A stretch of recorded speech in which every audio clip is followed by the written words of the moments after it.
Welcome back to Workflow. So, in the previous episode, we talked all about automating your process oriented tasks to free up time for more important stuff. Now, sometimes automation may not exist for the specific task that you want to automate. Perhaps it requires a little bit more human cognition, perhaps it's a little bit more complex than most simple off the shelf automation tools can deal with.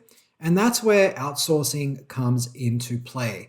That's where using freelancers to do things that perhaps you're just not all that good at, but need to get done, comes into play. Now, in this episode, I want to focus on what I call $10 an hour tasks.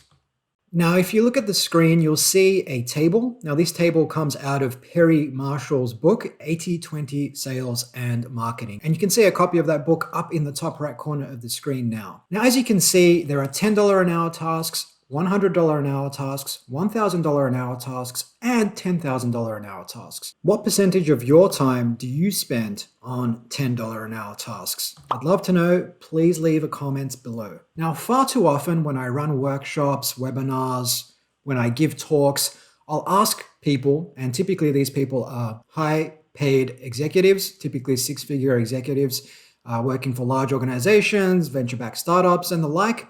I'll ask them, what percentage of your time do you spend on $10 an hour tasks?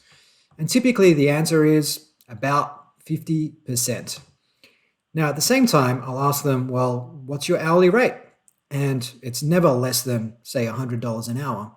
And ultimately, every time they spend 1 hour on a $10 an hour task, they're costing their organization effectively $90, not to mention the opportunity cost of spending that time on higher value activities. Now, on the plus side, like I said, if we can't automate it, we can outsource it. And it's something we definitely should be doing. And like automation, there's no room for excuses like, I just haven't got time for that. Because effectively, if you haven't got time for it, that's exactly why you need to be outsourcing. So what kinds of activities can we outsource? Well, there's no shortage of things these days, whether it's tasks related to web development, whether it's customer service, email management, distributing content, creating content, editing videos. I don't edit my own video thanks to the guys on Upwork. I don't edit my own video.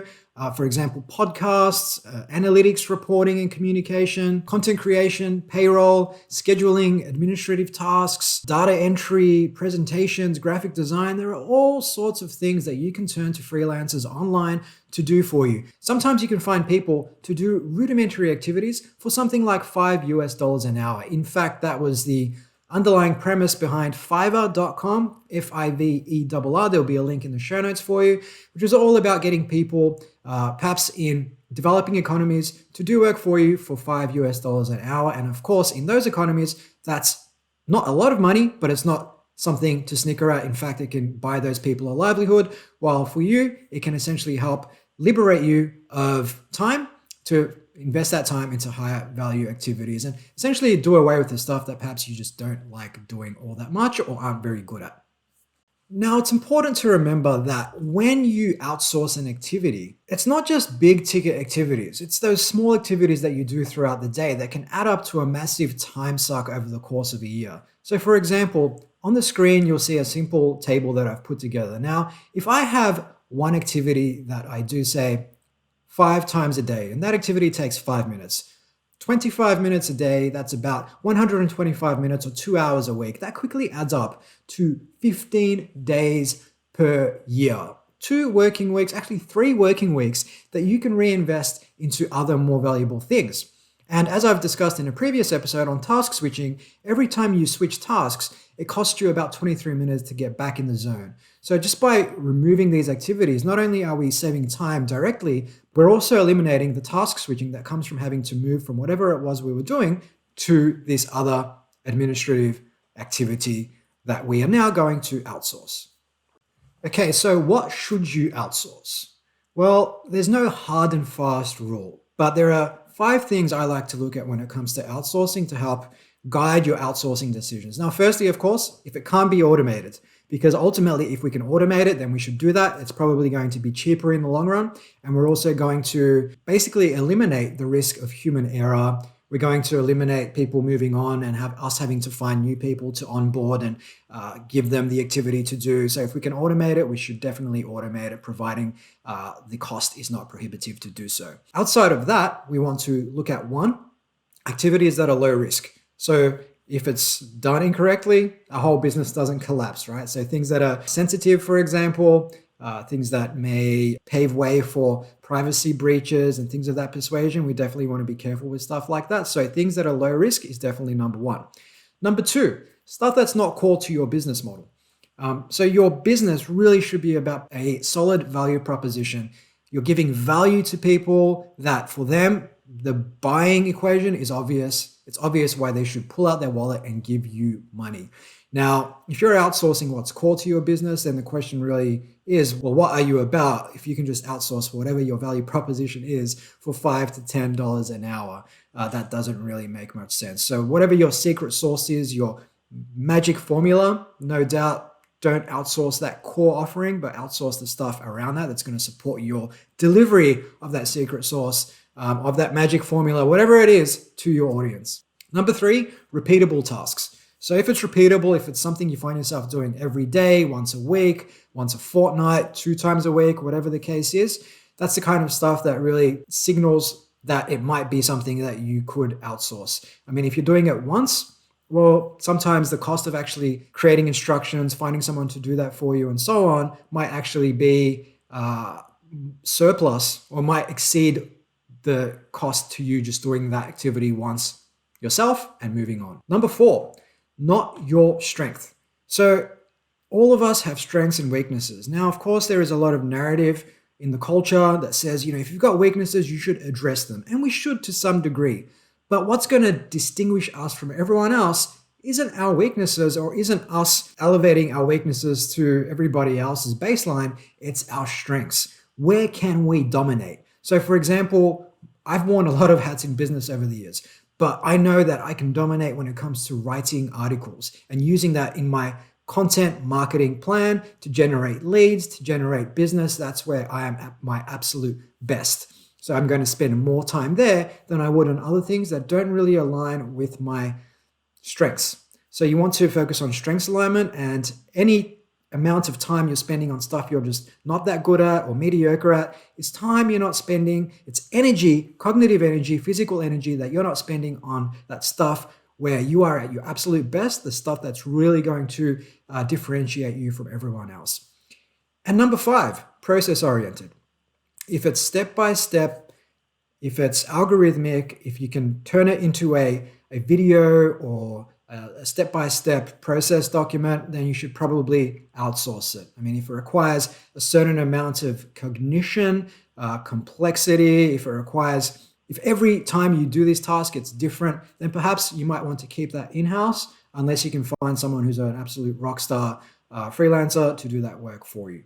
So where do you find your freelancers? Well, there are numerous platforms these days where you can connect with people literally in the space of about 5 minutes. So 3 really popular ones: 1, Upwork; 2, Freelancer; 3, Fiverr.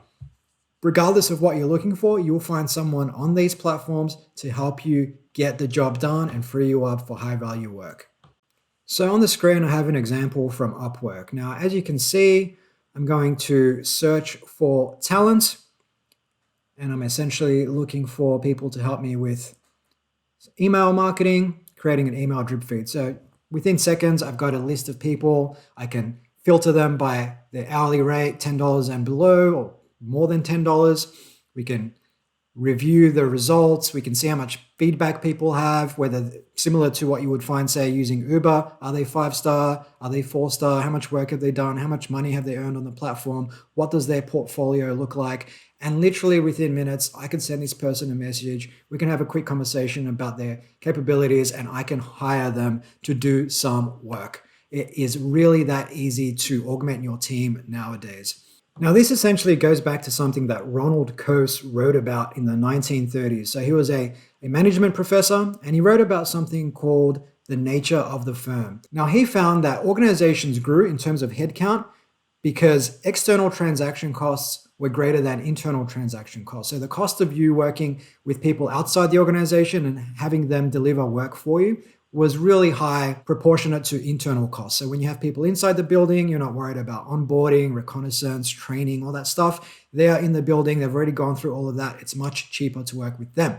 But of course, nowadays with platforms like Upwork, Freelancer, Fiverr, as you've just seen, it is so easy to work with people outside the building, so much so that those transaction costs have come way down. And as a result, nowadays, you don't have to be a big company with a lot of people to act like one and to create as much value as one, especially when you combine a global workforce that you can tap on demand with the power of automation as well. You're effectively taking tasks that were done by potentially 5, 10, 50, 100 people inside the building and either automating them or sending them outside the building for a much lower rate. And effectively, this is something that Tim O'Reilly, who spearheaded the open source movement, Web 2.0, who also founded O'Reilly Media, he talked about this in a concept he called the business model for the new economy. Now, the business model for the new economy, or the business model map for the new economy, as Tim O'Reilly put it, was essentially about the characteristics of the future business. What's going to differentiate today and tomorrow's competitors from everybody else, from all the also-rans. And it is things like talent on demand. It is things like managed by algorithm and automation. It is things like augmented workers, using technology to make your people better. And this is precisely why organizations say, like Netflix, nowadays boasts a market cap of over 200 billion with only about 8,000 employees, whereas their predecessor, Blockbuster, managed only a market cap or evaluation of 5 billion, and that was with 60,000 employees. So that's the power of moving quickly, automation, and talent on demand.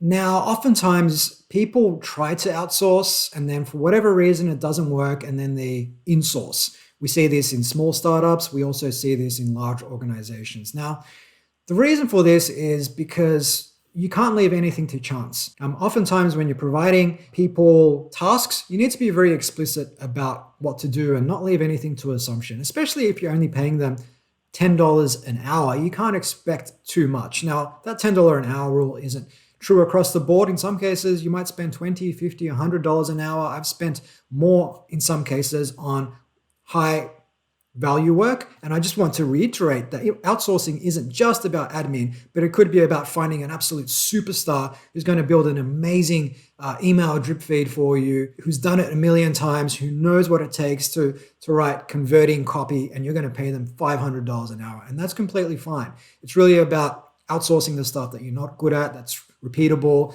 all the stuff that we touched on earlier. So I just wanted to reiterate that. But essentially, you need to provide crystal clear instructions. So up on the screen, I have a simple instruction that I provided for podcast outreach. So finding guests for my podcast. And as you can see, it's quite detailed. It's about 8 pages long, step-by-step instructions with links to additional information. Now, that's the kind of thing you want to be preparing.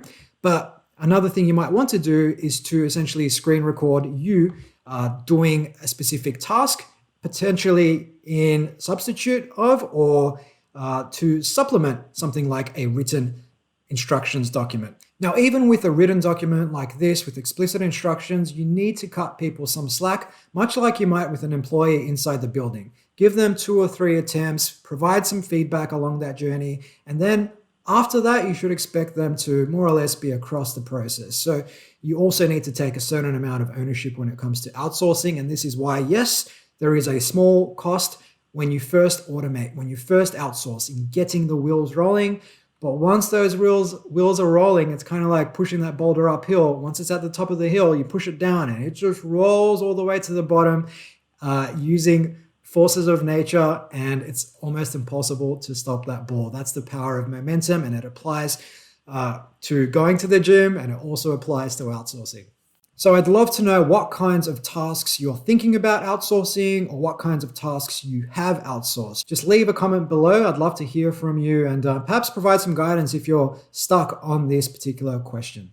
And with that, I'm going to bring this episode of Workflow to a close. As always, you can download additional resources. You can download the first chapter of my new book, Time Rich, over at timerichbook.com, where you'll find other supplementary resources to help you get the most out of every single day. Peace.